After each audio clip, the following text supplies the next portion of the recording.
One. All right, good evening. This is the June 15th, 2020 Board of Selectmen meeting in Lakeville. Is anyone other than Lake Cam recording? I guess I don't know, unless someone speaks up. So we'll go right to our first agenda item, which is in accordance with the governor's order suspending certain provisions of the Open Meeting Law, General Law, Chapter 38, Section 20, relating to the 2020 novel coronavirus outbreak emergency. The June 15th, 2020 public meeting of the Board of Selectmen shall be physically closed to the public to avoid congregation. However, to view the meeting in progress, please go to facebook.com/LakeCam. You do not need a Facebook account to view the meeting. This meeting will also be recorded and available to be viewed at a later date at www.lakecam.tv/. All right, next order of business is introductions and some remote remote rules. I am Leah Phoebe, Chairman of the Lakeville Board of Selectmen. Permit me to confirm that all members, staff, and persons anticipated on the agenda are present and can hear me. I will first start with the Selectmen's office. So we have Selectman LaCamera with us. Here. And Maureen Candido, Town Administrator. Did you say here? Did say here. Can you hear me? Now I could hear you. Tracy Craig McGee, Executive Assistant, okay, to the Selectman and the Town Administrator. We have some of the Finance Committee with us, or all of the Finance Committee, but your meeting is scheduled for 7:30, so we're going to open your meeting then, right, George? Yep, that sounds good. Okay, so we're just going to move along here. This open meeting of the Lakeville Board of Selectmen is being conducted remotely, consistent with Governor Baker's executive order of March 12th, 2020, due to the current state of emergency in the Commonwealth due to the outbreak of the COVID-19 virus. In order to mitigate the transmission of the COVID-19 virus, we have been advised and directed by the Commonwealth to suspend public gatherings, and as such, the governor's order suspends the requirement of the meeting law to have all meetings in a publicly accessible physical location. Further, all members of public bodies are allowed and encouraged to participate remotely. The order, which you can find posted with agenda materials for this meeting, allows public bodies to meet entirely remotely so long as reasonable public access is afforded so that the public can follow along with the deliberations of the meeting. Ensuring public access does not ensure public participation unless such participation is required by law. For this meeting, we will take chat comments from Facebook for anyone who wants to send us any Facebook messages. For this meeting, the Lakeville Board of Selectmen is convening by video conference via Zoom as posted on the town's website. Please note that this meeting is being recorded and that some attendees are participating by video conference. Accordingly, please be aware that other folks may be able to see you, and take care not to screen share your computer. Anything that you broadcast may be captured by the recording. All supporting materials have been provided. Members of this body are available on the town's website unless otherwise noted. The public is encouraged to follow along using the posted agenda unless I note otherwise. Permit me to cover some ground rules for effective and clear conduct of our business and to ensure accurate meeting minutes. I will introduce each speaker on the agenda. After they conclude their remarks, the chair will go down the line of members, inviting each by name to provide any comment, questions, or motions. Please hold until your name is called. Further, please remember to mute your phone or computer when you are not speaking. Please remember to speak clearly and in a way that helps generate accurate minutes. For any response, please wait until the chair yields the floor to you and state your name before speaking.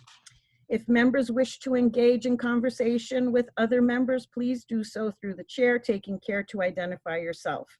And finally, each vote taken in this meeting will be conducted by roll call vote. All right, so we are going to agenda item number 2, announcements. We have 2 announcements, 2 very important announcements. The annual town election will be held on June 16th, 2020 from 12 p.m. to 8 p.m. at the Loon Pond Lodge at Ted Williams Camp. June 16th is tomorrow, folks. So if you haven't already voted, the polls are open from 12 p.m. to 8 p.m. at Ted Williams.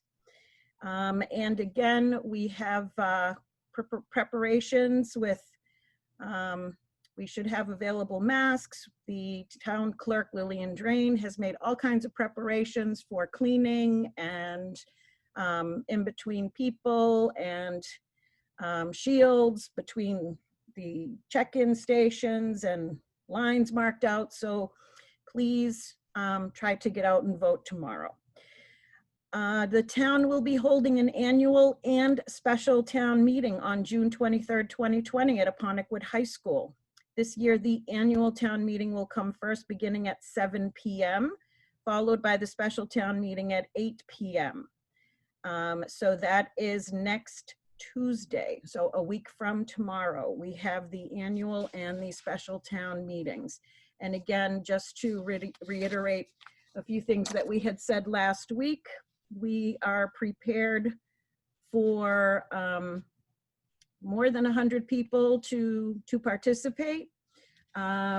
We will have some availability of masks. We will have seating for folks who can't wear a mask.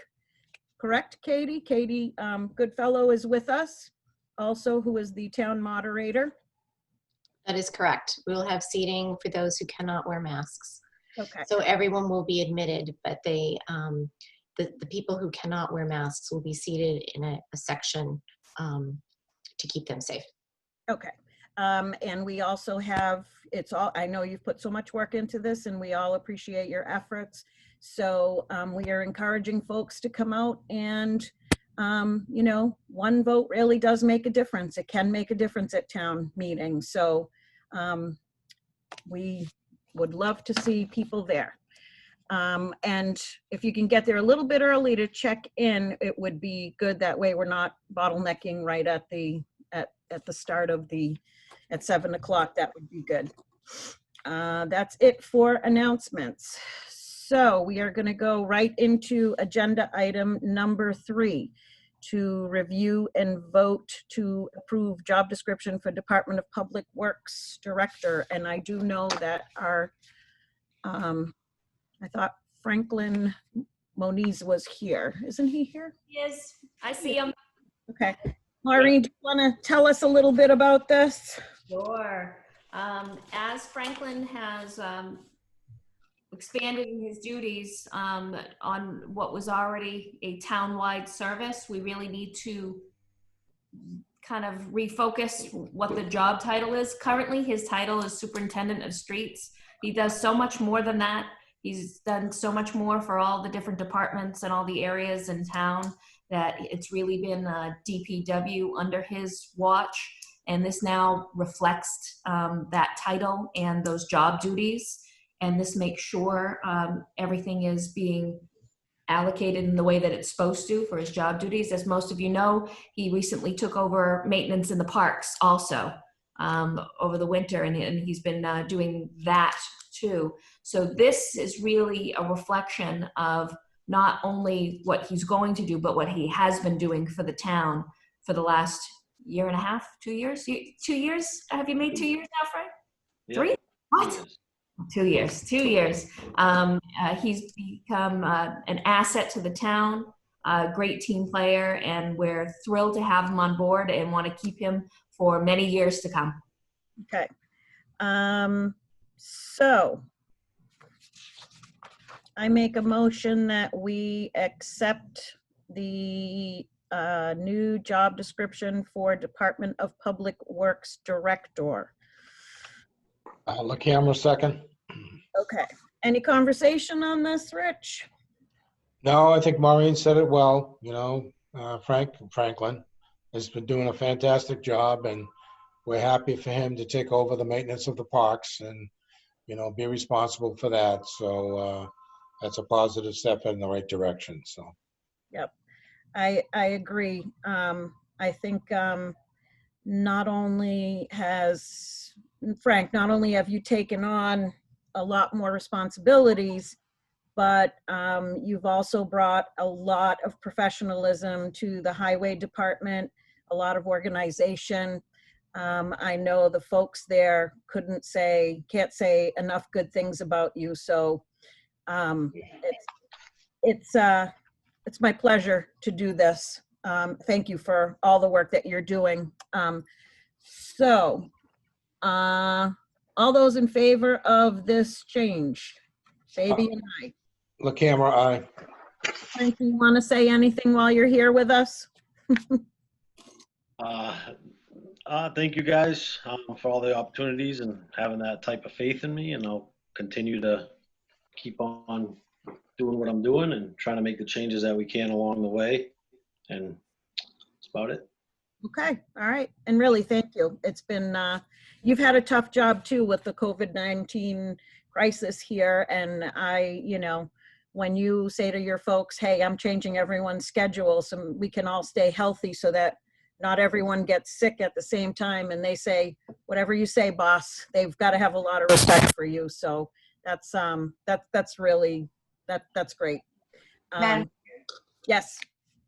in your motion, you just motioned to accept the new job description for Department of Public Works Director, but you didn't actually put Mr. Moniz in the position. Okay. So I think we need to add something to your motion. Okay. So I will amend my motion to say we accept the new job description and appoint Franklin Moniz for that position. How does that work? That's better. Effective June 30th. Effective June 30th. All right. Yep. Okay. Rich, do you want to, is that okay? Do we have to do the vote again? No, that's fine. Okay. All right. Thank you. Thank you, Franklin. Thank you all very much. All right. Moving on. What time is it? 7:50. Chair, Michael Brown just joined us. Chief. Okay. Okay, does he, let me see if I can find him. Hold on. There he is. All right. So Rich, I think we'll go to number 8, requests from the fire chief. Are you ready to do that, chief? I'm actually kind of throwing it together. I've just realized I forgot my documentation at home. That's So, okay. We you can can do help the you out. What's that? We can help you out. Oh, that's awesome. Well, actually, we can do 6 and 7, Madam Chair, if you want, before, so he can get himself together there. Okay. All right, let's do that. So we will go with number 6. All right. So agenda item number 6, review and vote to approve 1-year extension of contracts for town carpenter, town plumber, and electrician. So we have a town carpenter, town plumber, and electrician on contract, and their contracts expire June 30th, 2020. The current contracts have a clause to allow for a 1-year extension. Nate Darling, who is the Director of Inspectional Services and Building Inspector, has contacted each of these contractors, and they all agree to a 1-year extension at their current rates. So, I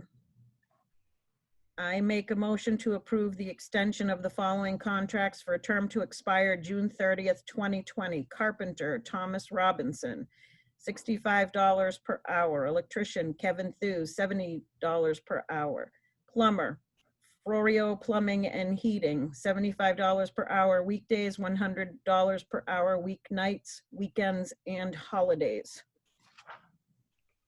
And to have the town administrator sign the contract, I will Yes. second that. My camera. All right. Any conversation on that, Rich? No, I'm all set, thanks. Okay, all those in favor, Fabian, aye. The camera, aye. All right, Tracy, we got that for town administrator to sign, right? Oh, where'd Tracy go? There she Yes, is. I'm just muted because the granddaughter came in. Okay. All right, so Agenda item number 7. So this is a request for reappointment as constable of Matthew Pollux. Matthew Pollux has requested to be reappointed as a constable. And let's see, Tracy has checked with the police chief and there are no issues. If reappointed, the new expiration date will be June 25th, 2021. So I'll make a motion that we reappoint Matthew Pollux as a constable, expiration date June 25th, 2021. I'll second that motion. Right, any conversation on that? I'm all set. Okay, me too. All those in favor, Fabian, aye. The camera, aye. All right, so we'll go back to you now, Mike. Okay, I'm much better off. I had my, I'm my sorry. team text and messages to me, so I'm all caught up. And I appreciate your patience. I apologize. That's okay. All right, so you have some appointments here. Take it away. So the first appointment's for David Shaw. He lives in Rochester, fairly close to the town of Lakeville. He's applying to the Lakeville Fire Department as an on-call firefighter. He is a lieutenant with Marion Fire Department currently. He's 12 years experience, and he's currently enrolled in EMT school. Experienced guy, pretty squared away, a lot of common sense. He's also a tradesman on the side, so he's definitely an ideal candidate. Would definitely be happy to pull him on board. We also would like to consider Samantha Carden. She's currently a call firefighter with the town of Freetown and also a part-time dispatcher for the town of Freetown.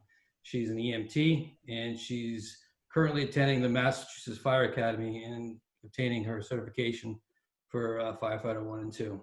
She has 2 years experience as well. So we definitely would like to consider her. And my next applicant is from Lakeville. I'm trying to remember his name. I'm sorry. Ryan. Yeah, Brian. Brian lives up on Shamrock. He's kind of a project. He's an EMT student. He's very enthusiastic about the job. I was kind of reluctant to bring on another rookie, but his interview kind of won me over. He's trying to make a home here. He's moved into the town originally. He talked to me about giving back and being part of the community, which was exactly what I wanted to hear.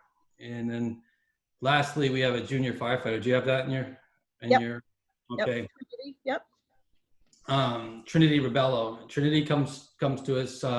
She's going to join 3 other junior firefighters, and what they do is they come by the station, they train with us, they learn the techniques and the basics of the job, and they get a feel for whether or not that if firefighting's for them.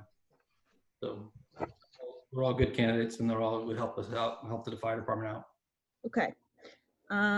So I make a motion that we appoint Brian Presida, David Shaw, and Samantha Carden as call firefighters, which would be subject to successful completion of a department approved physical examination, a physician abilities test, and a 1-year probationary period. And the appointment would expire July 31st, 2021. I'll second that motion. The camera. Okay, any conversation on that, Rich? No, I'm all set. Okay, all those in favor, Fabian, aye. The camera, aye. Okay, and then I'll make a motion that we appoint Trinity Rebello as a junior call firefighter. And I'll second that motion. Okay, those same things apply, right, Tracy? The successful completion of a department approved physical? Or is that not the case for a junior? Yeah, she's a junior call firefighter and under 18, so no, that wouldn't apply. That wouldn't be the case. Okay. All right. So I made the motion. Rich seconded. Her term would expire July 31st, 2021, though, correct? Correct. Okay. Yes. All right. All those in favor, Fabian, aye. The camera, aye. Thank you, Chief. Thank you. I appreciate your support again. All right. Thank you.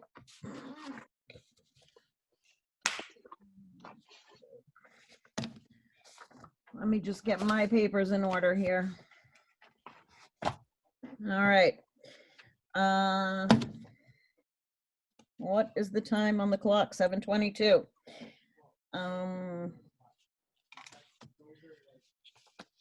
So do we have any new business?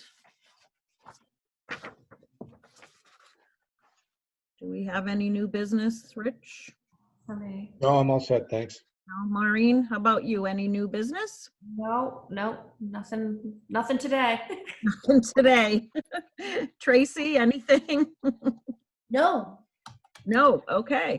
Oh. So, Madam Chair, actually, I'm lying. I looked at an email from you a little while ago about the Assawamsett Pond Complex. oh, yes, yep, Maybe, I forgot too, thanks. no, it just came to me, so I'm just gonna read it. As soon as it comes up. I can probably find it. All right. Press release, getting solutions for floodwater management around the Assawamsett Pond Complex. The Assawamsett Pond Complex, a group of representatives from local communities surrounding the ponds, water supply entities, and state agencies are studying the most promising methods for improving the ecological functions of the Assawamsett Pond Complex to alleviate floodwater impacts. I could go on. Should I read the whole thing? It shouldn't be too long. You can read it. Okay. Funded by a grant by the Division of Ecological Restoration of Ponds Committee, is working with a team of specialists and multidisciplinary perspectives and historical knowledge of issues with the pond, including Southeastern Regional Planning and Economic Development District, Mass Audubon, Manomet Inc., Horsley Witten Group, and the Nature Conservancy. The project team synthesized recommendations from 4 decades worth of previous studies, which the Ponds Committee then reviewed to determine the continued relevance and prioritize the projects that, once completed, would have the more significant positive outcomes for retaining and channeling floodwaters. Where historical studies abound, the goal of this current work was to alleviate the most important floodwater management projects and the point of readiness for funding, and to achieve project realization and installation. Some of the priority solutions that came out of this work are engineered infrastructure projects, such as replacing undersized culverts, while others are nature-based solutions that enhance the ability of natural systems to do their own important work in storing and diverting floodwater, such as wetland restoration. In the final stages of the project, the team pursued top 6 priority projects, outlining the projects for implementation. As part of the effort aimed at the next steps, the project team secured grant funding from the Southeast New England Network to perform a hydrological and hydraulic study of the APC's outlet in the Upper Nemasket River, which would create a model to test potential restoration and floodwater mitigation projects. The Ponds Committee and the project team are hosting a virtual public meeting to share and discuss project outcomes this far, and to gather additional insights from residents and stakeholders of the pond. Communities for the next step in this project implementation. Pond communities for the next steps in this implementation. Please join us for this important conversation. As further opportunity for input, the presentation will be recorded and posted at SERPID, accompanied by a fillable form with written comment submissions available through July 8th. We also anticipate additional virtual public meetings. I will post all this information on our website tomorrow and on Facebook, so anyone that wants more information can get it. But this is something the public has been asking for a long time, and with the help of Senator Rodericks and Representative Oral, we've pushed this through to get the funding to secure this study, and hopefully we'll be able to get more funding for more actual work to be done on the ponds to make this floodwater mitigation happen. It's been a long time coming, and I know the people of Lakeville have been very vested in it for a very long time.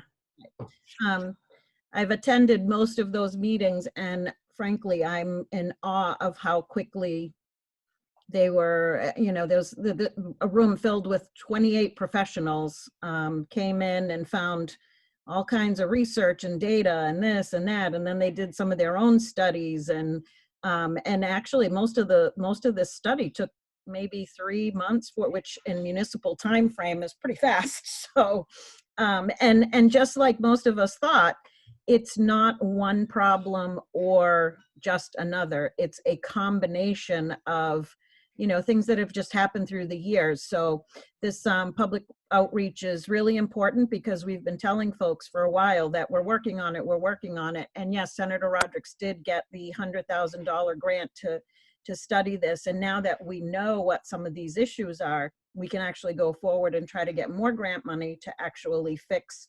They've even had some positive communication with the Department of Transportation that's replaced some of the, you know, the bridges and not exactly the same footprints. And, you know, so they really are coming at this in all different directions. So this is a welcome study, a welcome effort by lots and lots and lots of people. So hopefully we'll continue to get grant money and now actually work on the problems that have been identified. So, all right, thank you for reading that. So, old business, any other old business, any updates? Yeah, there's an update on the Lakeville Hospital property. Okay. The developer that's purchasing the property, Rhino Partnerships out of Boston, is ready to present the project to the town. Okay. So we are scheduling him to come in on the Selectmen's meeting on June 22nd, which is next Monday night at 7 p.m. So hopefully a lot of people will tune in and watch the program so they give us an overview of what their plans are, you know, for the project. So I think this is an exciting thing because it's been a problem for years and now we have an opportunity to try to address that problem. So I think this is a positive thing for the town. Okay. All right. So that's June 22nd, Monday. June 23rd is town meeting. June 24th is the APC study public outreach. I guess we're going to be busy next week. We're busy every week. No.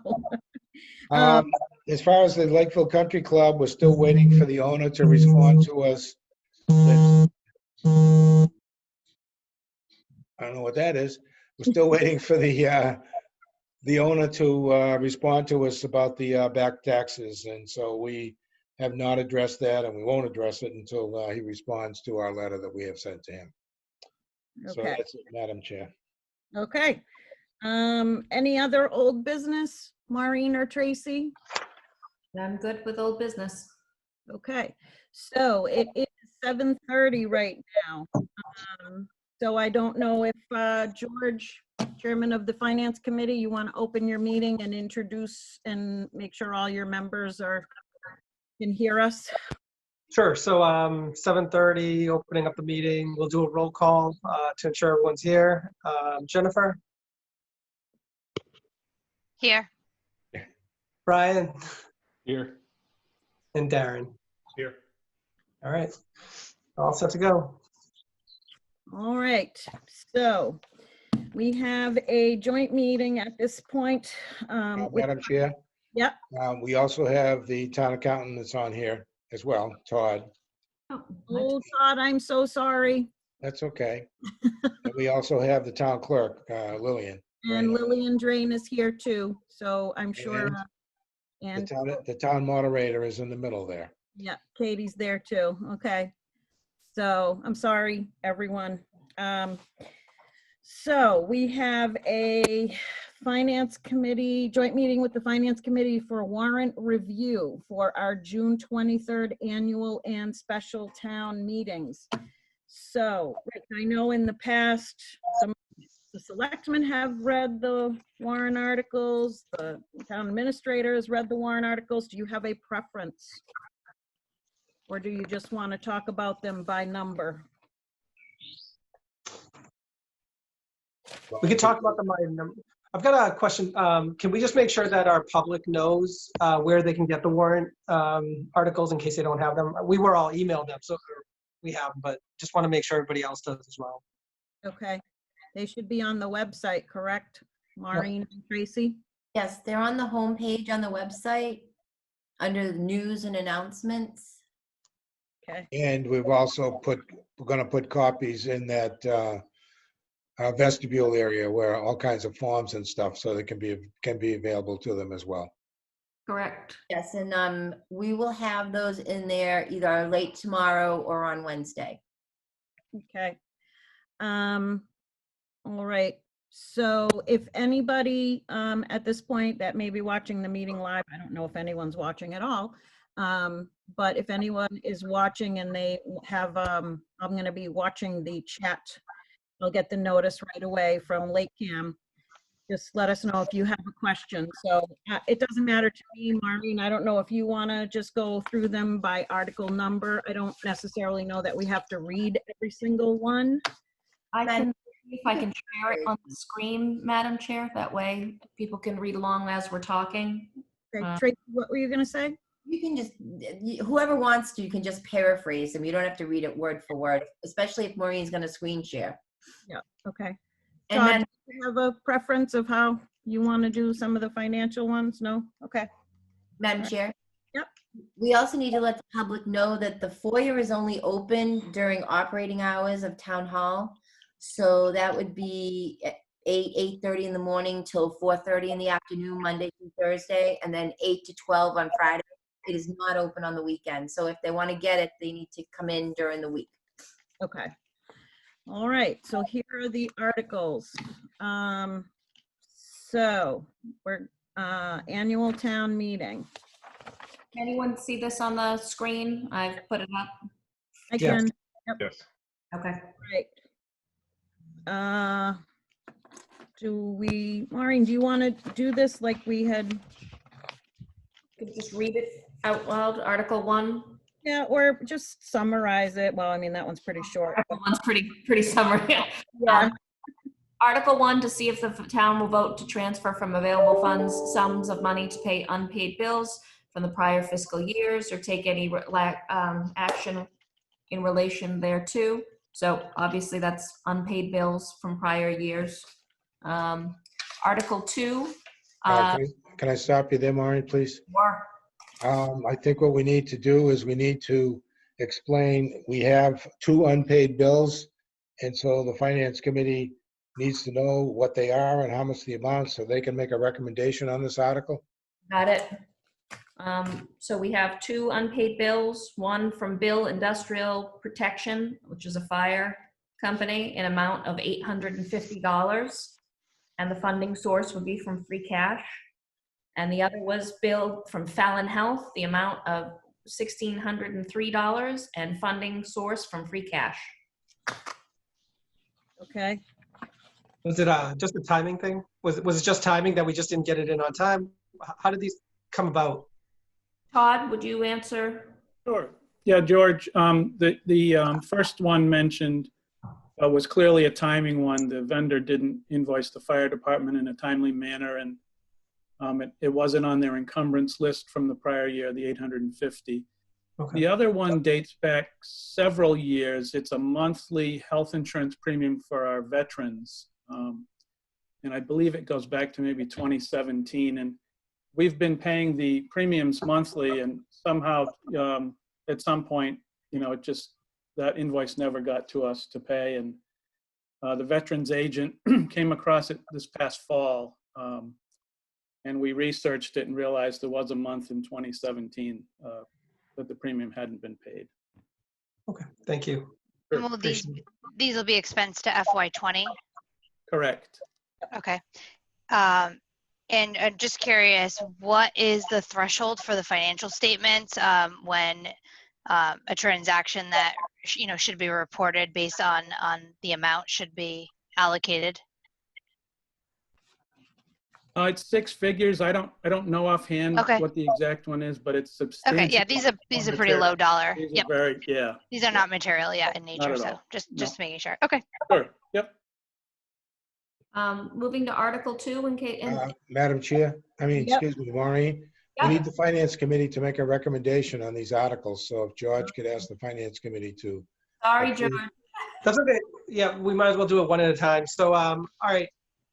Do we have a motion to make Yes. a I'll second the motion. Or do you want me to make, am I making the first one? I'd like to make a motion to approve Article 1. And I'll second the motion to approve Article 1. All right. Fiora. Thank you. Well, we're getting good at this. We'll figure it out. Yeah. All right, discussion. Is there any discussion about these? All right, we'll just go to a vote. All those in favor? Aye. to approve? Jason Fiora. Darren Beals, aye. Oops. Sorry, I, Brian Day. Darren? Aye, Darren Beals. I, George Vlahopoulos. Approved, unanimous. Recommend approval. Okay. Number 2. Tracy, did you get the unanimous recommendo? I did, but could I have a suggestion for the finance committee? It would be a lot easier for me to just copy and paste the motions and the roll call vote if you just went in the same order each time. Okay, we could do that. So I'll make the motion. Jen, if you could second it. Second it. And then we'll go in the order of Jen, Brian, Darren, George. Perfect, thank you. Great, thank you. Article 2, we had a project at the fields at the park. Originally, it was supposed to be $7,500. It went over $1,600. We have not paid them yet, that $1,600. We've withheld that money, and this is $1,600 from park retained earnings to pay that bill. I have a question. Oh, sorry, George. No, please go ahead, please. I'm just curious of why it's been so long and we haven't paid this. Because we didn't have a town meeting in the fall. Okay, that explains it. This is Brian. What was the cause for the overage?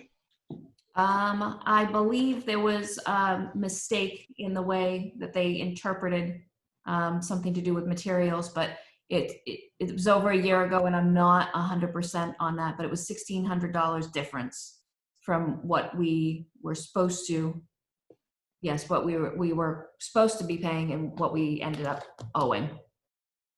I can get specifics for you on that if you want, but I don't have that in front of me. I'm just curious if it was an error on the vendor side, if that makes much difference to everybody here.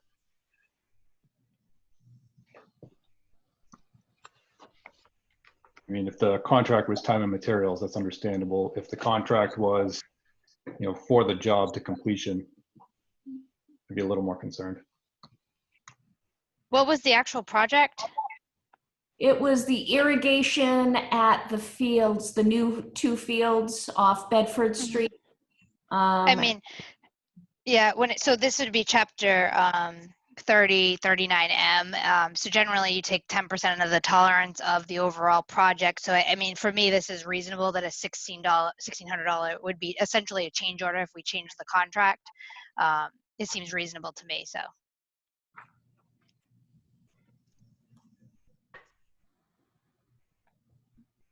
All right, I'll go ahead and make a motion to approve Article 2. And I'll second the motion. John Cipiora.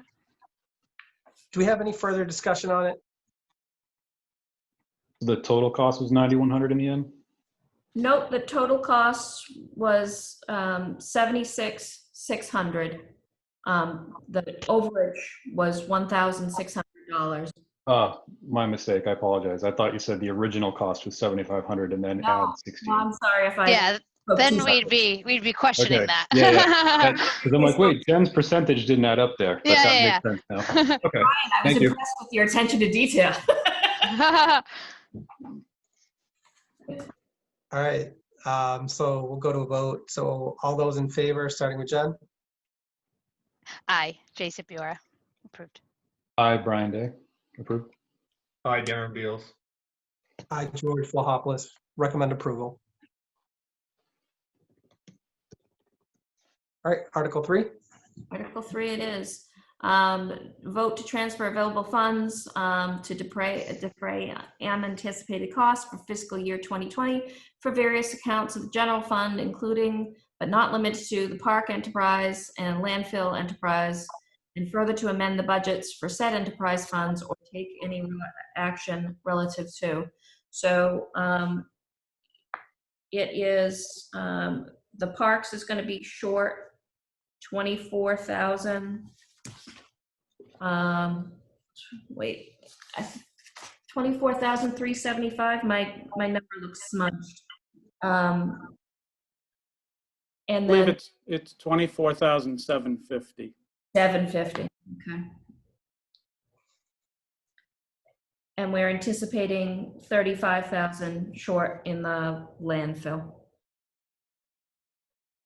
So if I may, just to clarify for the Finance Committee, and I think we talked about this the last time we were together a little bit.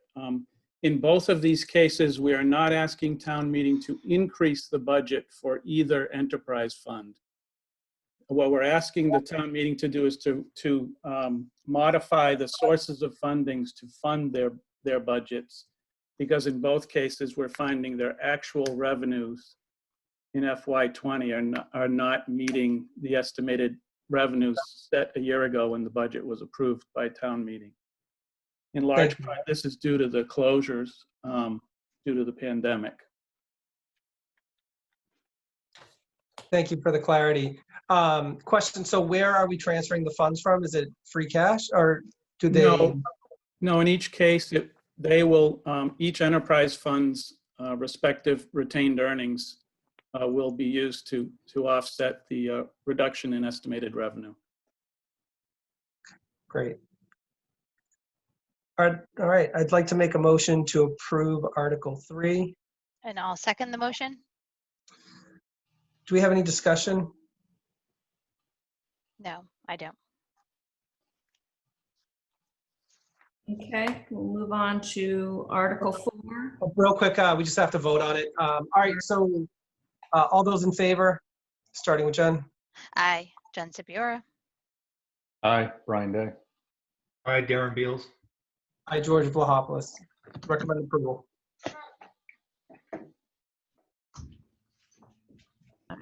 Trying to share another page and it's not working, so give me 2 seconds for my technical.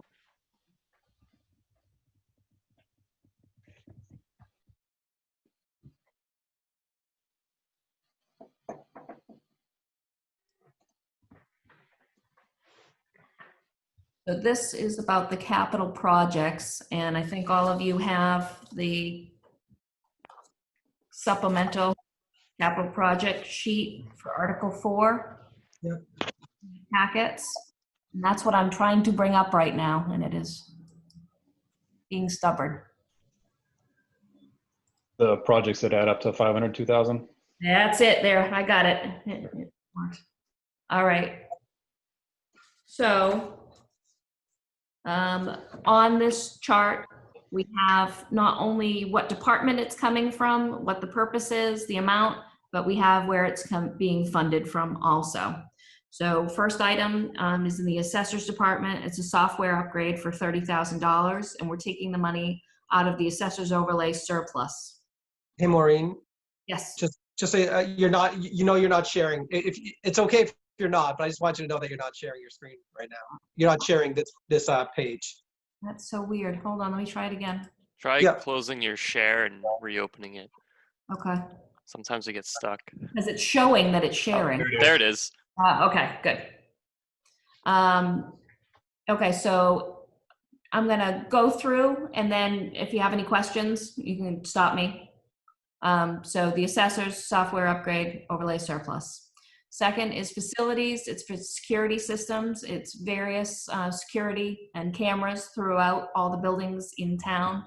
And the amount is $23,000, and the funding source on that is free cash. The next item is facilities. It's the Peach Barn roof over at Betty's Neck.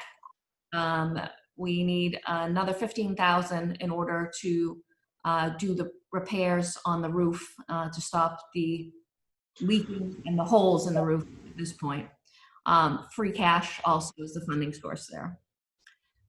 Next item is facilities again. Our generator is I think 60 years old at the town hall.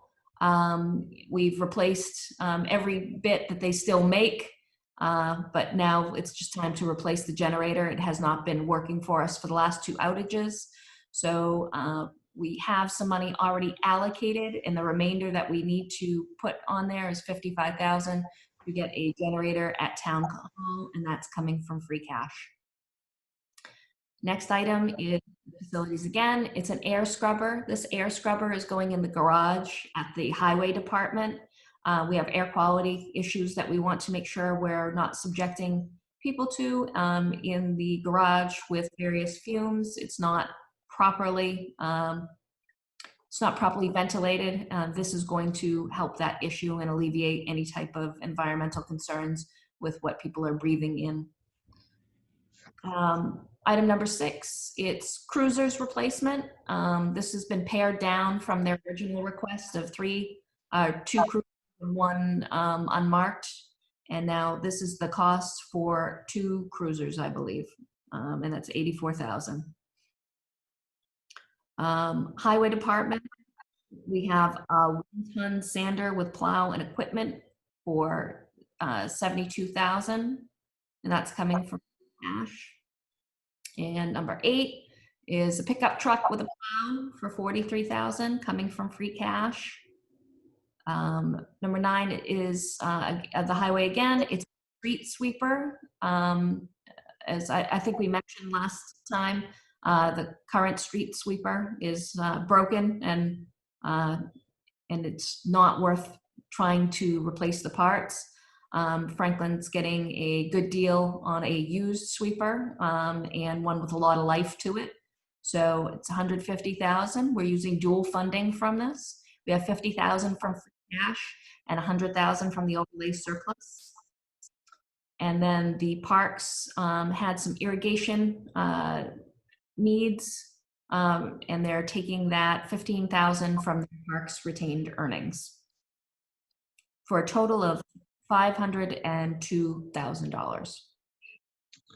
Thank you. Just a point on our, so hold on, let me just look at this real quick. Yeah, so for Article 4, the posting that we have online is different than the one that we have. So just look at it. The posting that we have online only has 9 line items. Okay. 7 and 8 were split up, and they were put together by mistake. So now they're split up.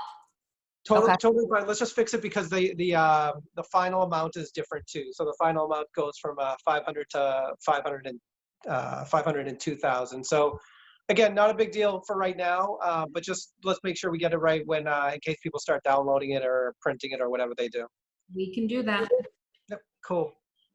Madam Chair, and I know the Finance Committee knows this, that we had over $1 million in capital items that we were going to try to fund. And in order to conserve free cash, we decided to only fund $500,000. So there still is about $500,000 left in free cash. And hopefully, that still will be available in the fall, depending upon what happens with the state aid numbers. Just being conservative and trying to preserve, fundings that we have available in case we have a serious problem. Yep. Okay. Is everyone seeing the warrant back up there again? Yep. Yes. Maureen, this is Brian. I have one quick question on line 4. I think I meant to ask last time, I forgot. The generator, is that a total install or is that just the unit itself? We have the install already covered under the $17,000 from previous years work on the generator, and the 55 is just the generator itself. All right. Thanks for clarifying. Very welcome. Great. I'd like to make a motion to recommend approval for Article 4. I'll second that. All right. Any discussion? Okay.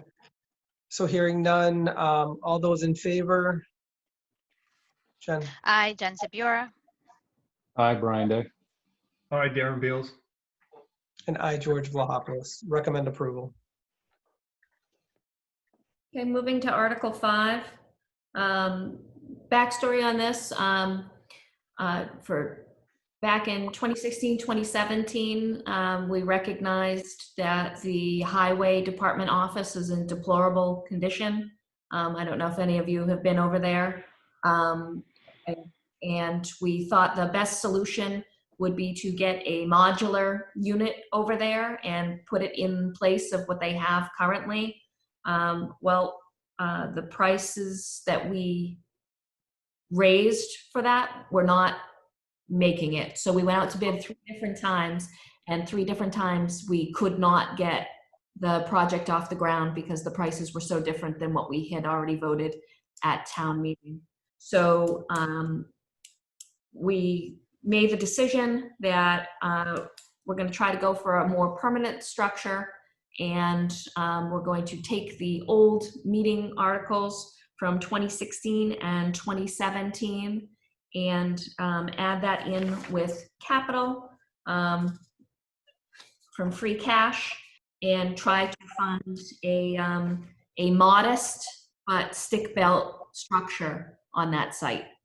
And that's what the $235,000 would be buying us. So this is Darren Beals. How much comes from 2016 and 2017 versus new money? So the transfer, the sum from 114,423 from Article 1 from June 17, 2017, 70,000 from Article June 2016 at the annual town meeting.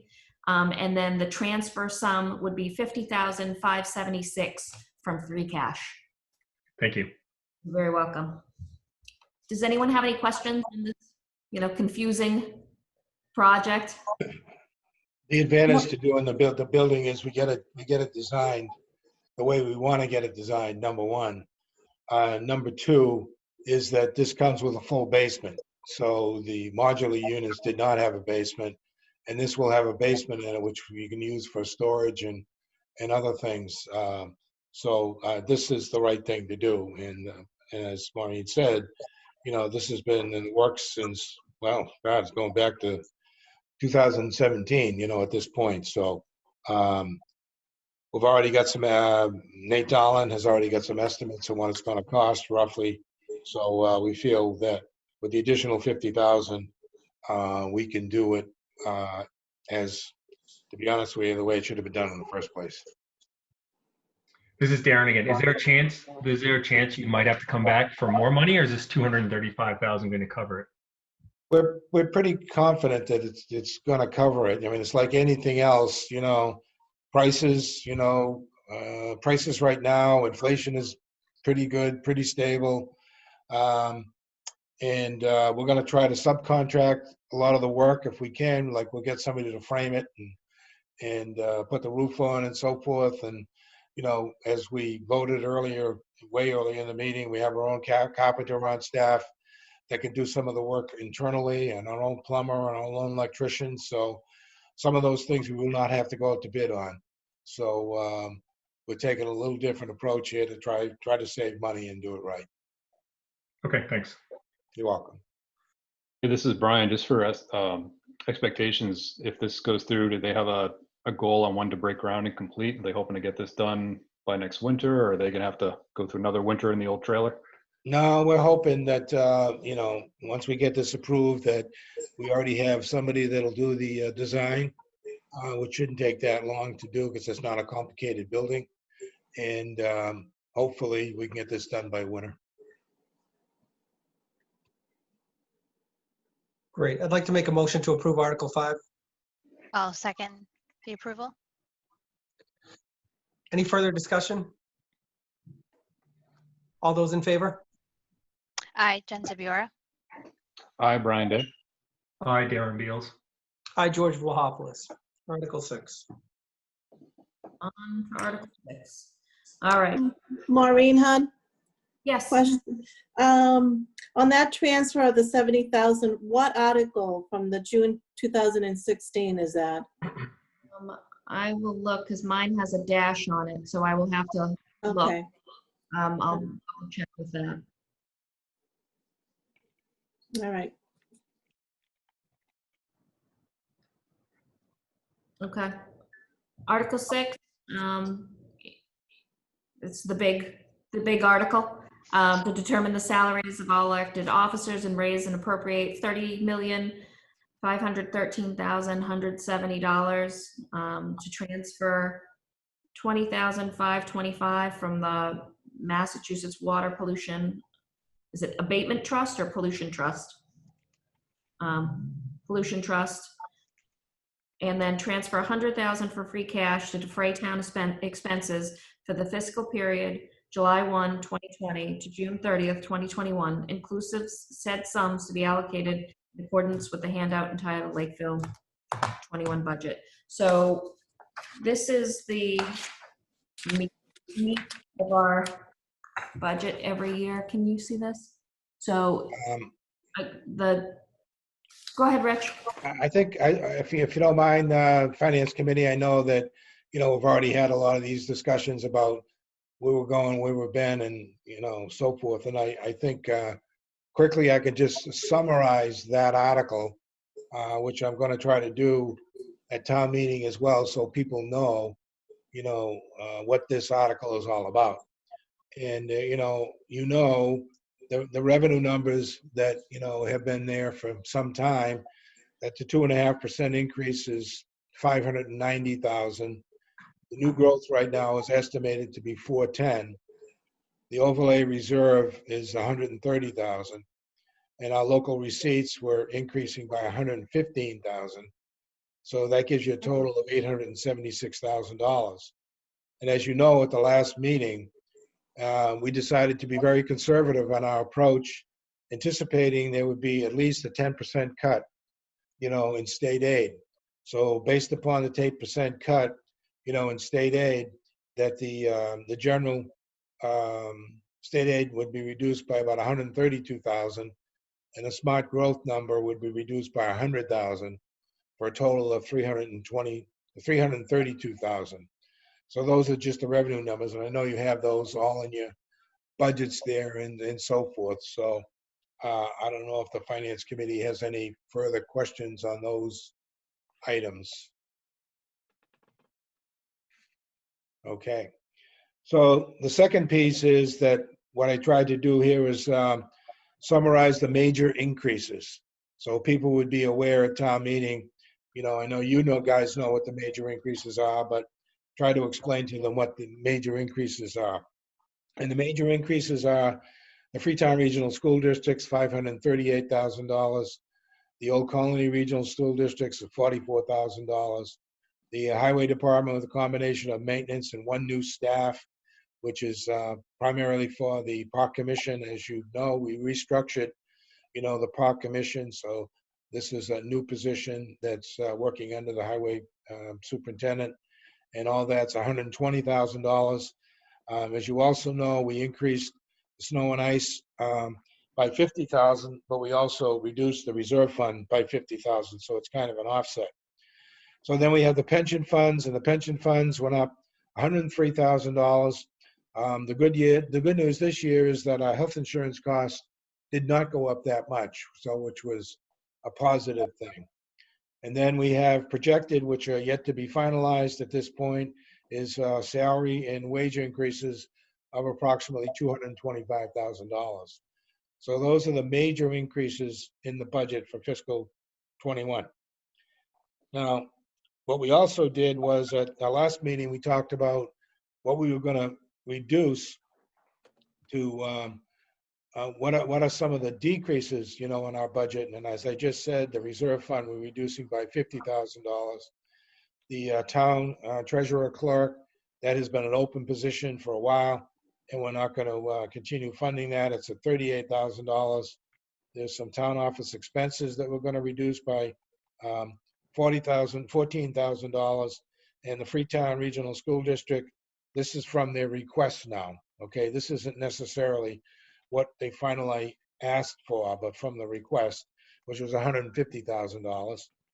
And our debt expenses, including principal and interest, have gone down by $179,000. So those are the major issues as far as the budget is concerned. So I don't know if anybody has any question on the I think I'm right, Todd, if any of the finance committee members have any questions.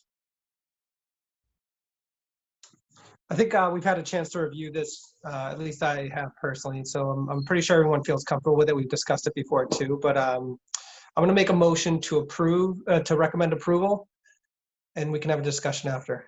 Okay. And I second that. Thank you. FinCom, any questions? Do you need any clarity on any of the pieces? No, just for the record, to your point, we've reviewed this a couple of times, so Yeah. we've had discussions. And just so you know, Chairman of the Finance Committee, that if there's another 10% reduction, in state aid, that would be another $132,000, okay? So we're prepared, either by cutting some budget or using some of the free cash if we have to try to keep everything whole. Perfect. Unless they start with 30 or 40%, then we get a different issue, but Hopefully that doesn't happen. I hope not, for all of us. Yes. All right, so we made a motion, we have a second. All those in favor? Aye. Jen Sipiora. Aye, Brian Day. Aye, Darren Beals. Aye, George Wahopoulos, recommend approval. All right, we're gonna move on to Article 7. I know you guys have seen the budget a lot. We did have a change in the budget from last time, and that was the Parks Department. We had the Parks went over their budget again, and they had decided to close Clear Pond for the season, and then they resubmitted their budget after that.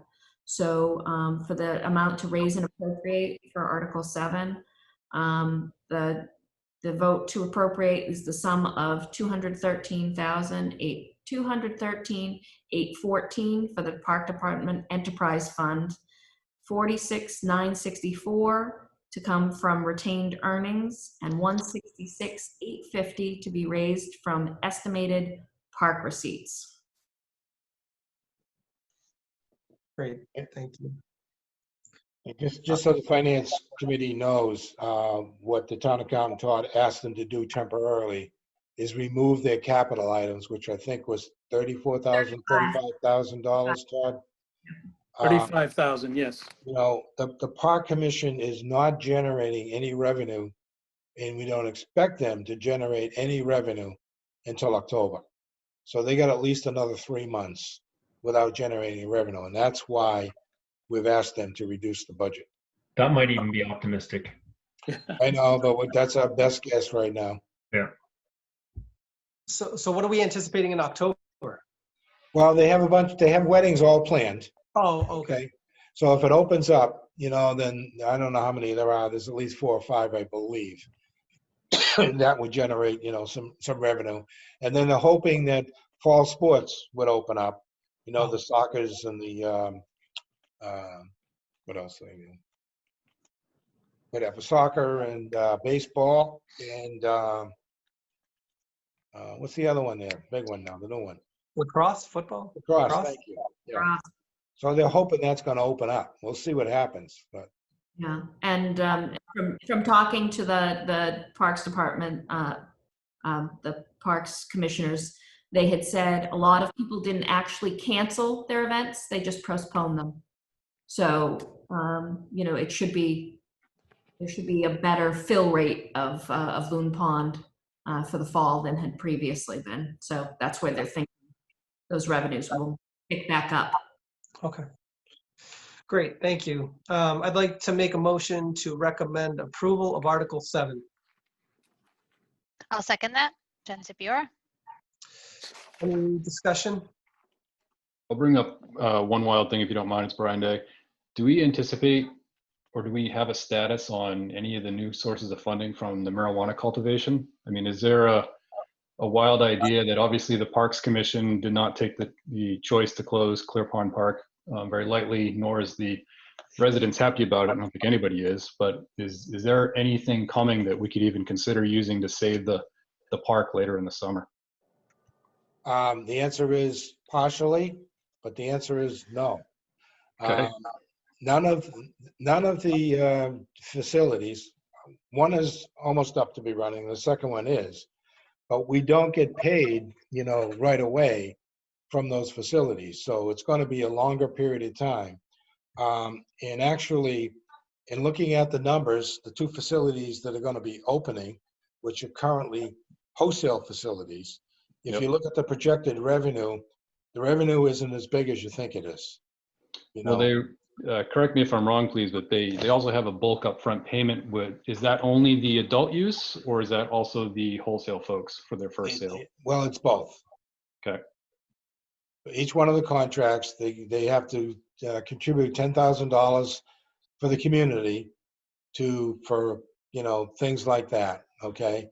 We have requested one of them to pay us because they have started up and they haven't paid us yet. And then there's a one-time $50,000 payment, one time. Right. So, my goal, and I'm not speaking for the rest of the board at this point, is to try to use that money to do capital projects and improvements and things like that. Because if you get yourself into a situation where you start using that to fund people and operating budgets, I see extreme competition coming in this environment very shortly. They're opening up all over the place. So it might look great initially, but these contracts are only for 5 years. So if you decide that you're going to say, oh, let's hire all these people and fund that, from the marijuana fees, I don't think that's a good idea. No, and I agree. I in no way want to say let's use one-time payments for what's an operating expense. The thought was we're having what let's all hope is a once-in-a-lifetime event.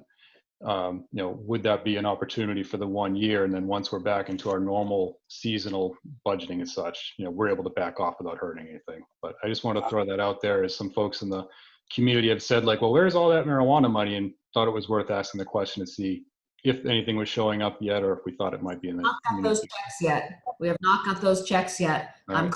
calling them. So And so, we don't include any of this in our local receipts either. Okay, so any monies that are coming in would go to free cash, and that would not be available until next year. Right. Now, the following year, then maybe we can, appropriate from some local receipts and include it in our local receipts. But this coming year, no, we have no idea, what's going to come in. Okay. No, that's good. I think that helps close the question that some folks have been asking, so I appreciate it. Okay. Brian, to add to that answer, Maureen and Todd, we have billed some of the marijuana companies for legal reimbursement, correct? And we have received some legal reimbursement money, but that's not anything that's been other than that reimbursement, what we've already paid out for legal, which is allowed by the state. Yep. The only money that we've received, correct? That's the only money we received. We have the potential to have one of the marijuana facilities that was open, but they ended up getting shut down through the shutdown and weren't able to sell. And so they are due now, though. They have been, they know that they owe us money, but everywhere else hasn't actually officially even opened yet, so they're not even up for consideration for that. But possibly one by the end of the year or early into 2021. Okay. And again, that legal reimbursement is something that's allowed by the state, and that some have paid that, but otherwise. But those are small amounts, and that's just paying what we already paid out in legal fees to change their agreements or look into their agreements, et cetera, et cetera. Okay, thank you. You're welcome. Great. Let's move to a vote. We have a motion and a second, correct? Yes. I believe we do. Okay, great. So all those in favor? Jen? Hi, Jen Sipior. Sorry, I was on mute. No worries. Hi, Brian Day. Hi, Darren Beals. Hi, George Wilhopoulos. We all recommend approval. Article 8. Article 8 it is. Similar, but we're going to the landfill now. So here's the amount we want to raise and appropriate from the landfill. The amount this year is $389,167 for the landfill enterprise, $100,000 to be raised from taxation, and $289,167 to be raised by estimated landfill receipts. Great. I'd like to make a motion to approve Article 8. And I'll second that motion. Any discussion from the team? Great. Let's go to a vote. All those in favor? Aye, Jen Sipiora. Hi, Brian Day. Hi, Darren Beals. Aye, George Vilhopoulos. All right. Okay, the next article comes to us from the region. It's a wireless, it's for installing network infrastructure for the Freetown Regional School District. The price we were given, so the price for Lakeville's price, Lakeville share is $108,965, and I'm going to put an asterisk on that price. And that's for purchasing and installing a network infrastructure for the Freetown Lakeville Regional School District, not limited to purchase and installation of a controller, a cloud-based network, enterprise class wireless network, comparable with HP ProCurve wired network or similar technology, or anything related to. So Rich can help me out on this, but the 108,965 is an estimate before it goes to, what's it called, Rich? E-rates, we have to appropriate the money in order to get reimbursement from the federal government. So the $108,000, we will get 60% reimbursement for that, but you have to fund the money up front. All right. I'd like to make a motion to approve Article 9. And I'll second the motion. I'm just wondering about the timing of this, and shame on me for, I guess, not following it closer, but why now, I guess? The timing, as far as I know, is because they're going to be doing it over the summer. They're going to be doing the project over the summer while, well, kids aren't in school anyways, but while kids aren't in school. Yeah.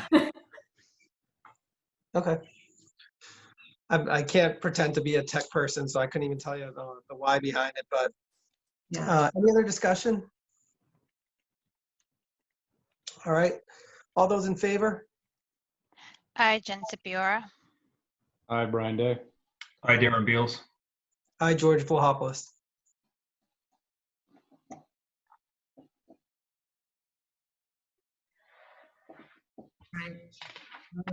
And then last but not least on the annual town meeting is Article 10, and that is commonly known as the Route 79 Improvement Project. As you all may remember, we've seen this before in different form, and this is a much smaller and pared back article than the last time we visited. It's for the town to raise and appropriate $2.3 million to fund their portion of the project for the Route 79 infrastructure project. Does anyone want more information or to talk about it? I'll make a motion to approve, and then we can have discussion. I'd like to make a motion to recommend approval for Article 10. And I'll second it. Great. So, Maureen, can you remind us what, because I remember this, we discussed this last year, or maybe it was, I think it was last year. What was the amount that we were in debate with? Last year was $4 million because it was this project and it had another roll-in project that was Montgomery Street, Highland, and I can't remember, but it was another. So the total price of the project was $4 million, and we were asking the taxpayers to pay $4 million. We removed all of the other projects from the article and stripped it down to just the Route 79. So the issue with Route 79 is we're only paying $2.3 million of a $12 million project, and the state and federal government is funding the lion's share, which is all the construction, all the drainage, all of that. But we are responsible for some things, and this amount covers things like engineering and telephone pole removal and any land takings and things of that nature. So that's the only portion that we're responsible for. Great, thank you. You're very welcome. Any discussion? Yeah, I would just say I'm really pleased with the amount of information the Board of Selectmen's put on their webpage. There's a lot of good stuff there. I'm finding that a lot of people still haven't found it yet. I think the article, the PDF you put on that has all the land planning showing the actual land takings, the permanent easements, the temporary easements is one that's really eye-opening and kind of shows you how little land actually needs to be taken. So I hope folks before town meeting will take a chance to go and look at that. Yeah. And most of the takings are not permanent in nature, or they're have to do with overhead wires for the telephone poles. Yeah, I think it's a great collection of information, so I thank you guys for putting that together. I hope people will go and look at that to help get themselves informed. Madam Chair? Yep.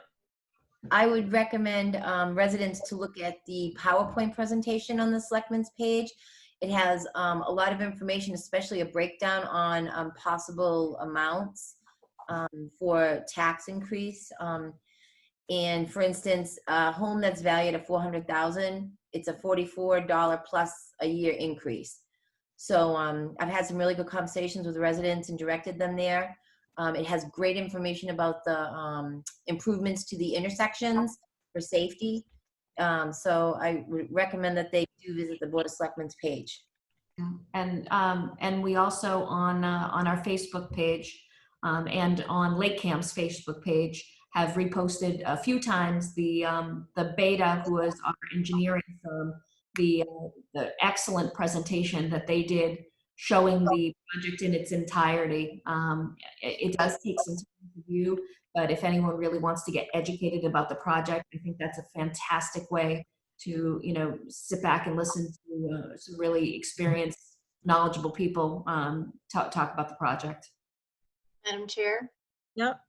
I also recommend that any boards, foam core, and pictures are brought to the meeting demonstrating the land, because this is a land issue.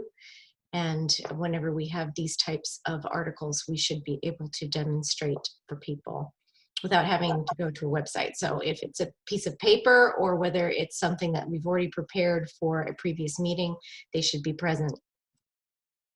Maybe we can put those out in the foyer. We have presentation boards that we did for that meeting, which can be brought to the town meeting. So That's what I'm asking for. Yep. Okay.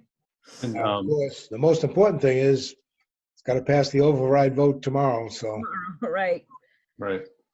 And this is Brian. If I remember one of your earlier meetings, it was said that this project really, if it passed tomorrow in a town meeting, they wouldn't actually break ground until, was it 2022, 2023? It's probably 2023, maybe 2024 now. So we might actually see some other debt exclusions roll off before this even starts. Is that accurate to say? that's correct. Yeah. Would you be able to lock in current interest rates though? We can. That'll have to be a decision. We probably, Todd's on there, I'm still on there, I believe. We wouldn't want to borrow it all because we might not necessarily need it all.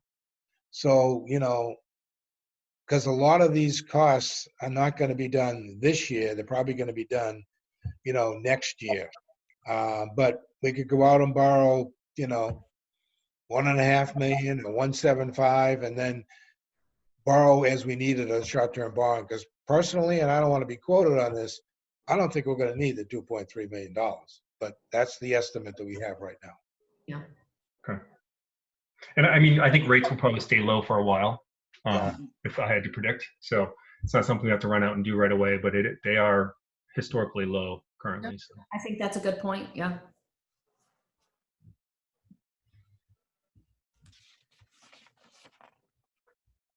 All right, so we have a motion and we have a second. Let's go to a vote. All those in favor? Hi, Okay. Jen Sipiora.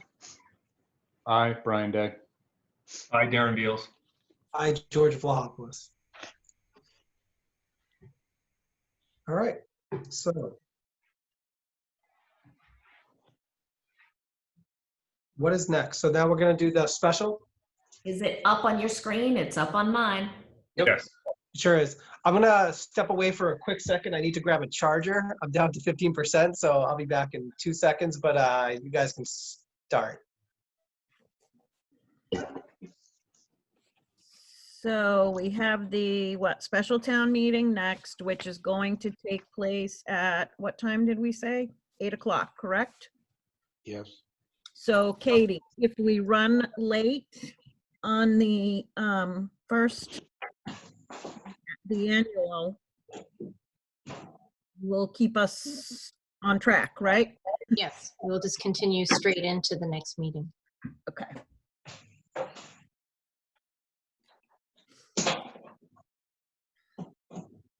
But people do not have to check in a second time, correct? Now, when they check in, they will get 2 cards. One will be for the annual, and the other, which will be a different color, will be for the special. Okay. Can I just say something? For the special, they're gonna be at different colors because they did not register to vote on time for the annual, which that should have been on June 3rd. Okay. Okay. Lillian Drain, Town Clerk. Right. Is George back? Yes, I am. Thank you. Okay.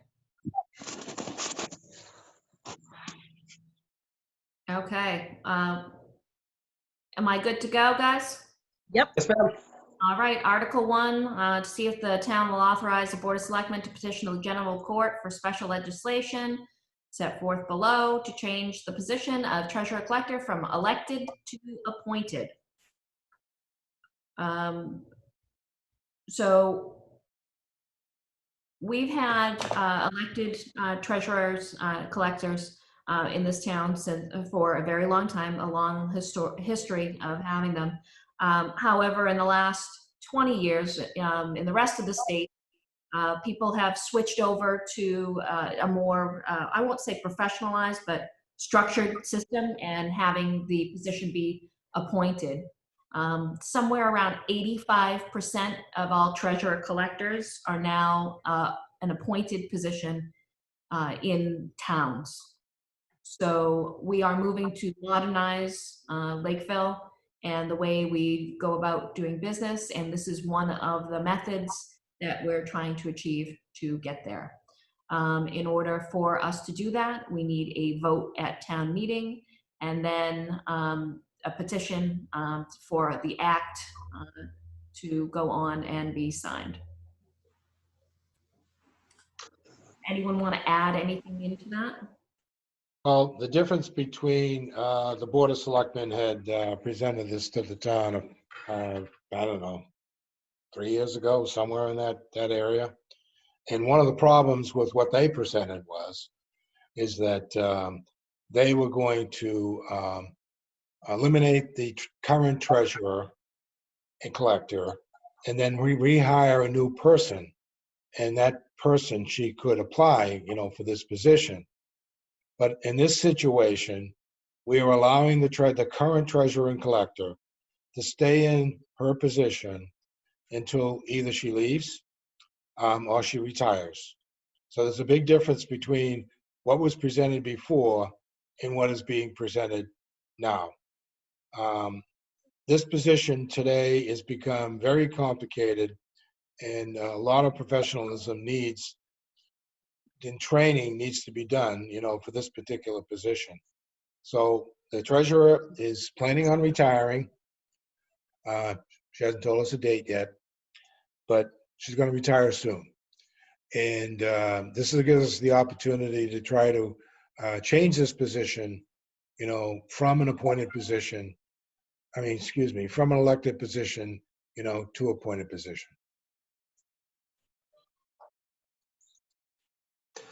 Okay, I'd like to make a motion to recommend approval for Article 1. I'll second the motion. All right, so discussion? Yeah, this is Darren. I'm anticipating people's response to this. I'm not saying I necessarily agree with it, but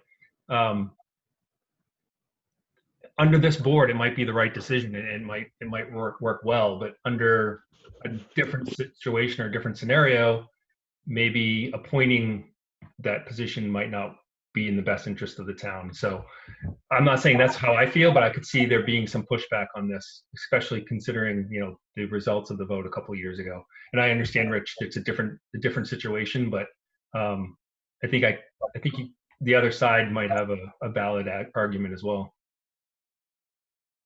Okay, that's a fair statement. You got to remember that in the last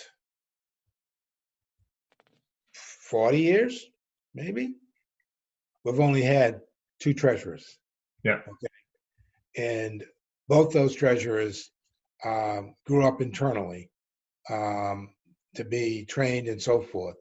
But the laws have changed so much, and the complexity of it has changed so much that, an elected position, to have somebody in the town of Lakeville now, you're restricting the town of Lakeville. I'm not saying I would want to appoint somebody from the town of Lakeville if at all possible. But, it's just not the right environment anymore to do this. And maybe you don't realize this, that if you're a town official, like a treasurer collector, you only have to work one day a year to get paid. You don't have to, you could stay at home if you got elected for the next 3 years and just come to work one day a year, and that's it. That's not right. That's not the right thing to do. We've been fortunate that the last 2 treasurers have worked hard and come to work every day and so forth, but I can tell you some stories about other towns that have had this problem close by, and I know Todd can tell you the same thing. So it's not just a case of, an elected versus an appointed.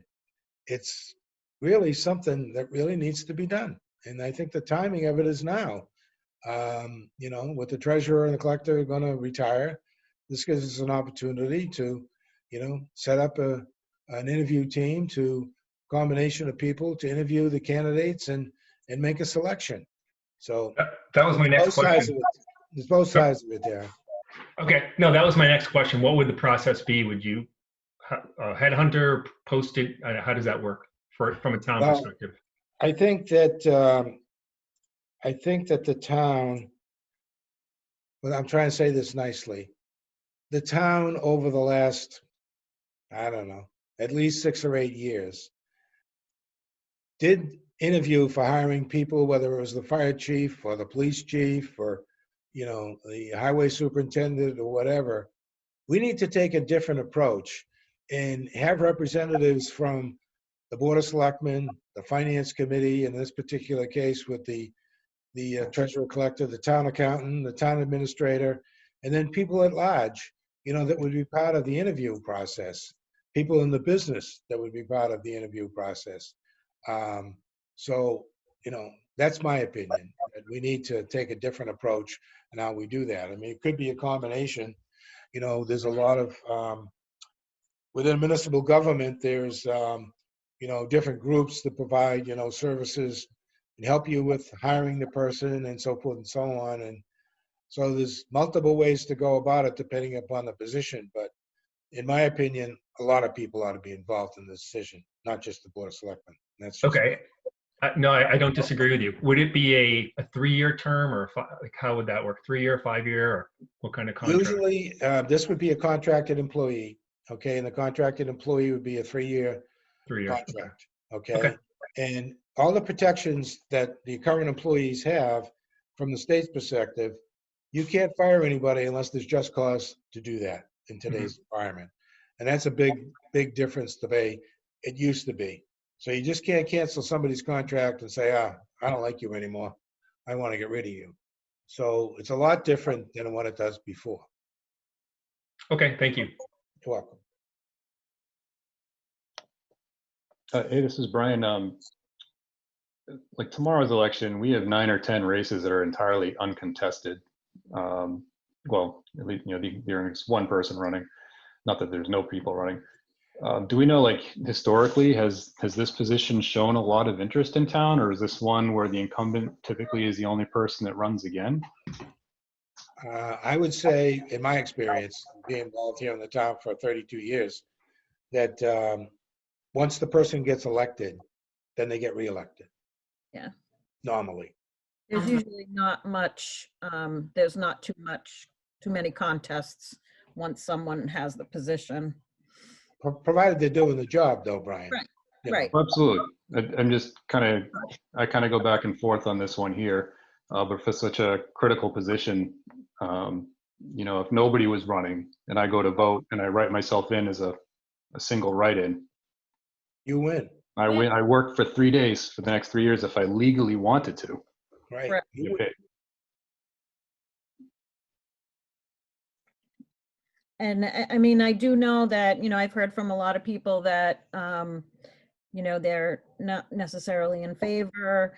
And, that's another reason why I'm trying to encourage people to come, because if you're a registered voter, you can come to the microphone and you can say your piece. And even if this comes down to, having to count everyone's vote, that's what we're going to do. Each person has a vote. So, that's what town meeting's for.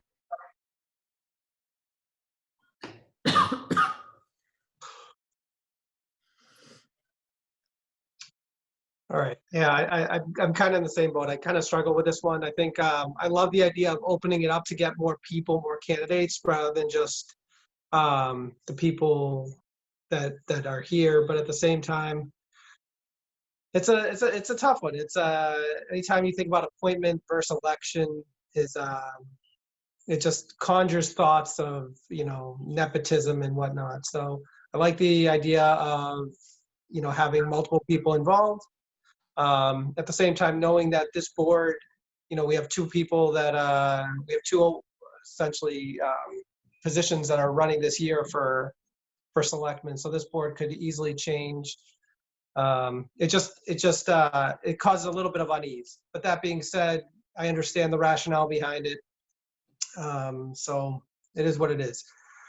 Any other discussions? All right. Let's vote. All those in favor? Aye, Jen Sipiora. Aye, Brian Day. Aye, Darren Beals. Aye, George Vlahopoulos. Recommend approval. All right, we'll go on to Article 2. Article 2 is GL 40, Section 57, amended by Chapter 408. We have already adopted this statute, but there was a change in the way the statute was written, and currently we are unable to stop permitting or deny applications or revoke or suspend any licensing permitting to people unless they have been in arrears of over 12 months. Adopting Article 2 will eliminate that, and we go down to, Tracy, I lost my place. Was it 14 days? What was the? Yeah, 14 days after notice. So we've had some situations where people have been in arrears of important and large payments, and we haven't been able to legally stop them from moving forward on projects in town. We want to make sure that we're holding them accountable and adopting this newest version of the law will do that because it's been a problem for other towns also. So this is just an update that was needed to be done for the last, I think, 2 years since the last time it changed. Yeah, this was also, I thought this was recommended by council too, wasn't it? Yes. Yeah. Absolutely. All right. I'd like to make a motion to approve, to recommend approval for Article 2. And I'll second that. Any discussion? Is- All right, is- hearing. I was going to say, it's Brian, it's 14 days, just kind of typical. It's 14 Other days towns do. after notice. Okay. So, as far as the notice goes, depends on the individual tax collector, how quickly those notices go out, but it's 14 days after notice, and that is the letter of the law. That's not our interpretation thereof. This is just stating what the state has put down and overlaying where we had the 12 months that no longer exists in the state law and putting it with the entire verbiage of what the state has. This is Darren. Does this permit the authority, or does it require the authority to deny the application? Licensing authority may. Okay, so it's not an automatic. Because it would permit. Yeah, it's Okay. section 2 there, it says may deny. Yeah. Okay. Madam Chair? Yep. I do want to note that alcohol or food licenses are exempt from this. Yes.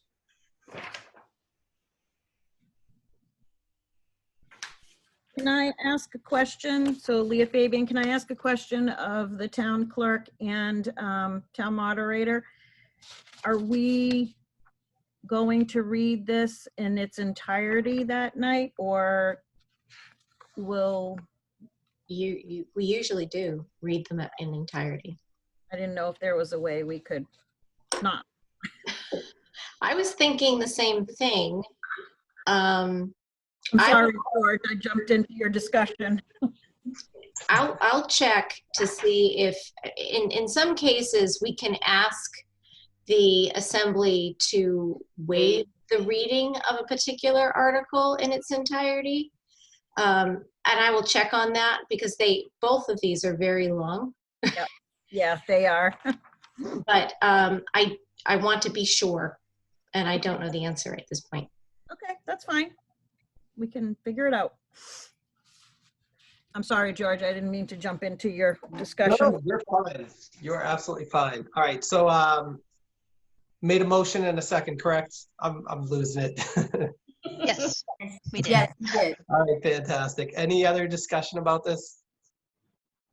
No. All right, let's vote on it. Jen. Jen, approved. Jen Sipiora. Sorry. Brian. Oh, Brian, you're Button would help, wouldn't it? Aye, Brian Day. Hi, Darren Beals.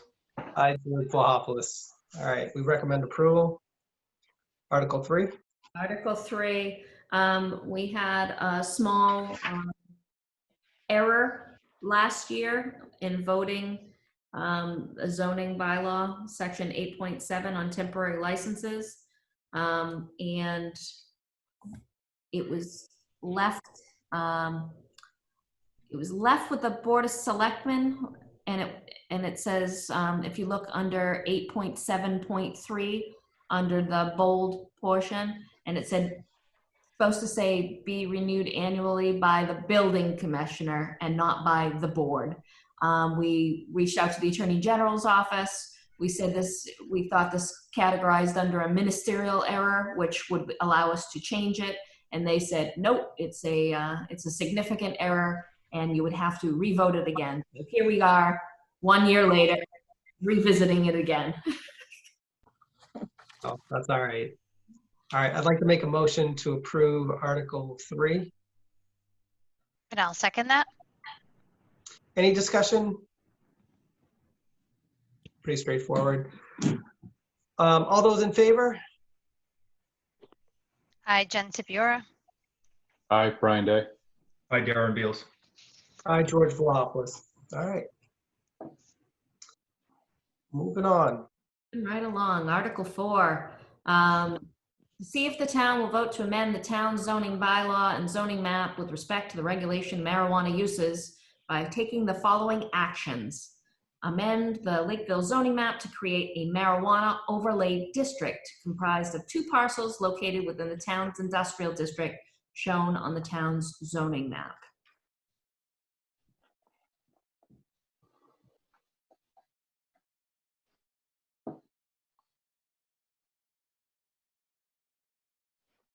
This was a hearing held by the planning board and directed by the planning board.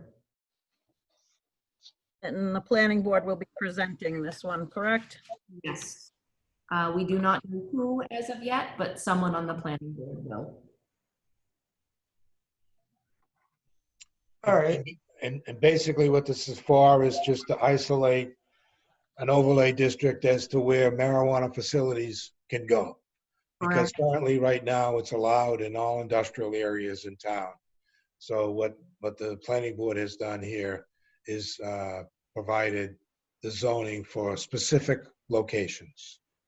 Correct. And the locations that they are providing already have marijuana facilities in those locations. So they're not creating any orphans anywhere. They're not excluding anywhere that has an HCA already from the map.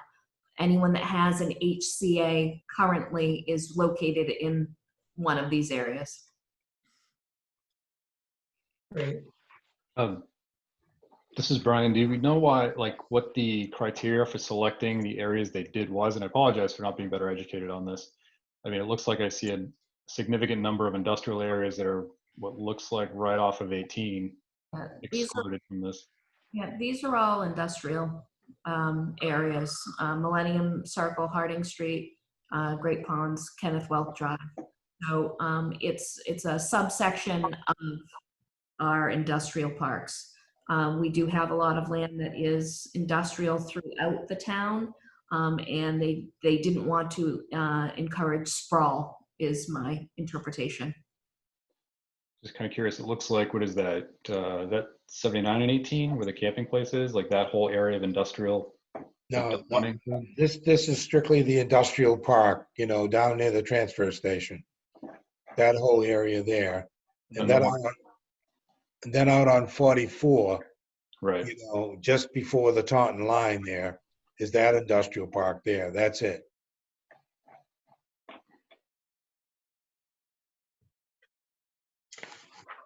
All right. So I'd like to make a motion to approve Article 4.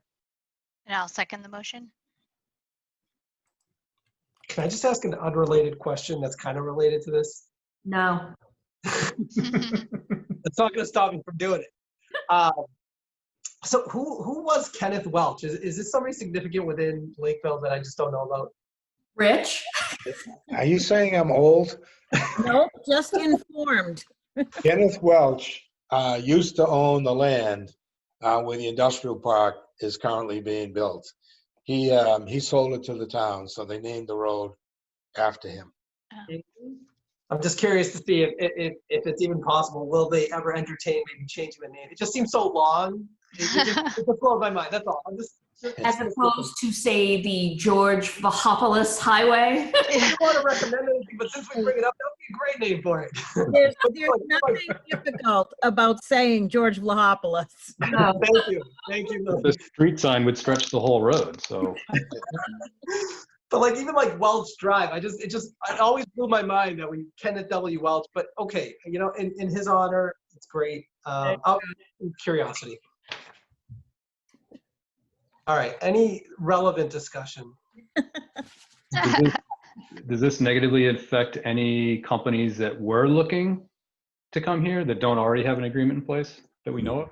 No, let me confirm that with my There, handy. there was one company last year that entertained briefly going to a more isolated industrial location, but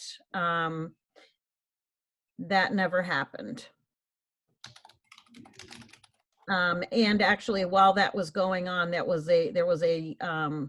several very well attended meetings by the residents in that area, and that was sort of their, you know, their claim was, why would you come to a more like neighborly kind of you know, location when you could go to one of the industrial parks? So.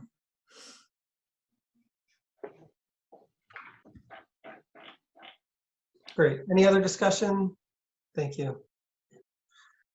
All right, all those in favor of recommending approval for Article 4? Hi, Jen Sepiora. Hi, Brian Day. Hi, Darren Beals.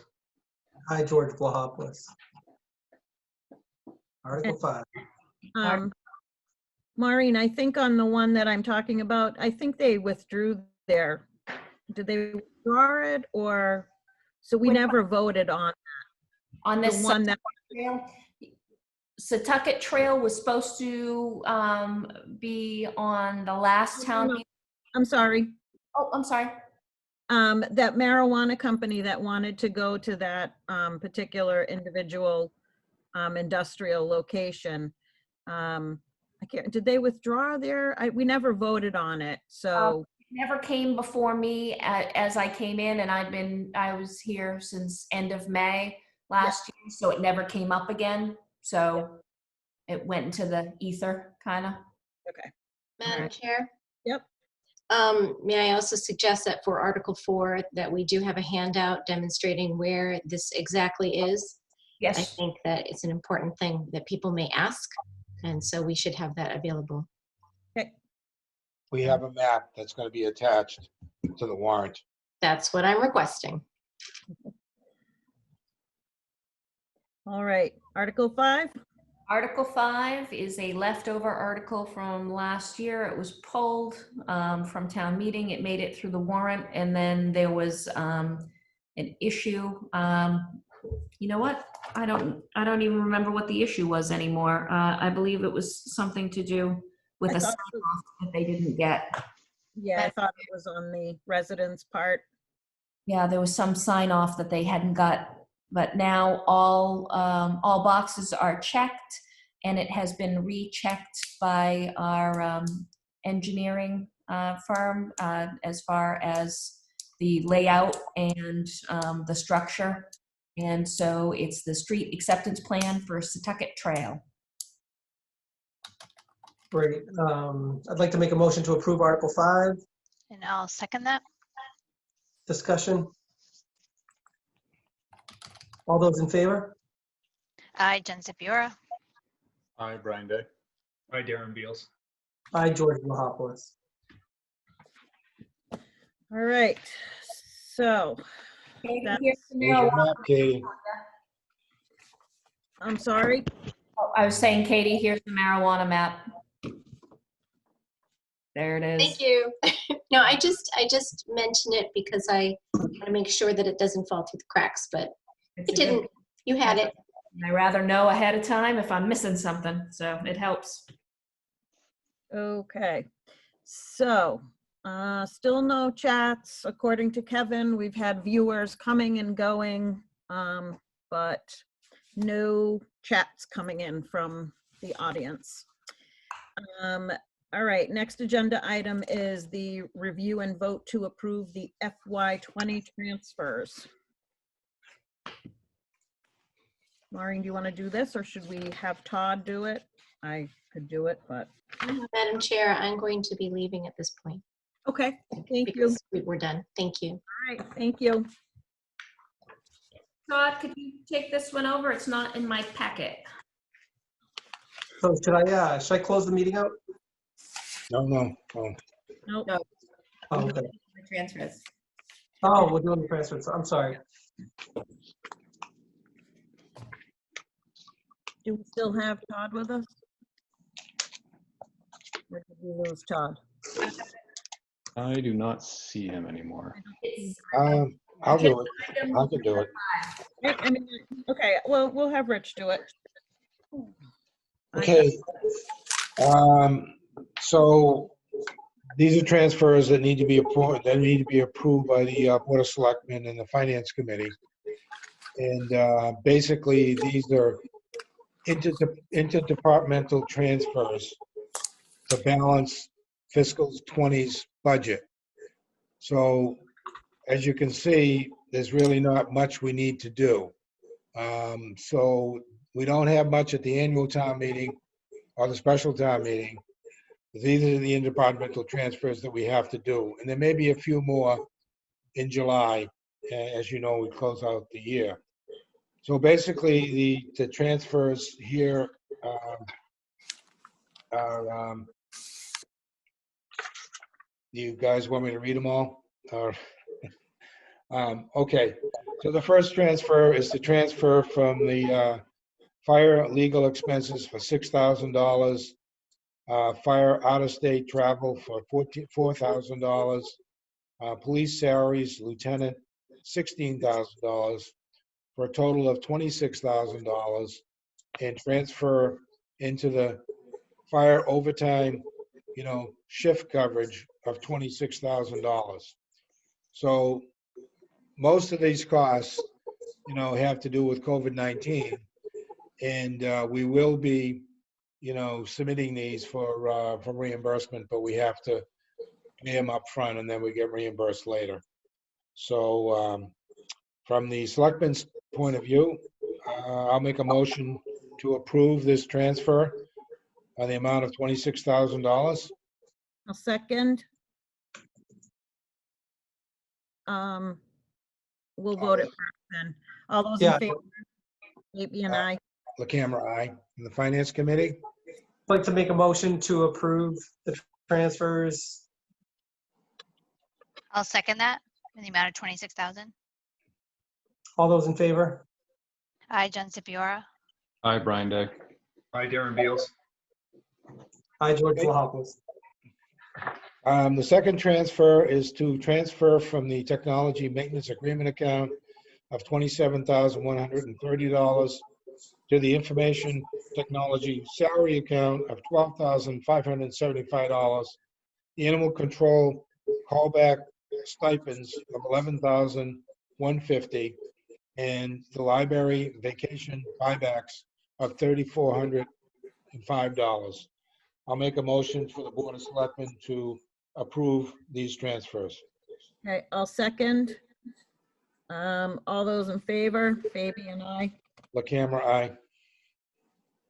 And I'd like to make a motion to approve the transfers. And I'll second the motion. Jen Sipiora. All those in favor? Can you do a quick discussion point, George? I'm sorry. Yeah, I'm sorry. Please go ahead.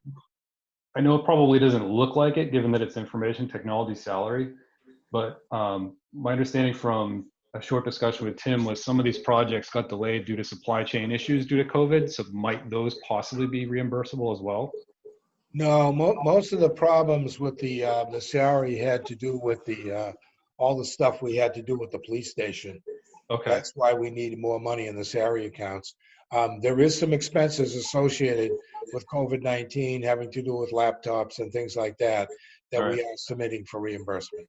Okay. I knew we had some trouble getting server shipments to the United States. I didn't know if that might be related.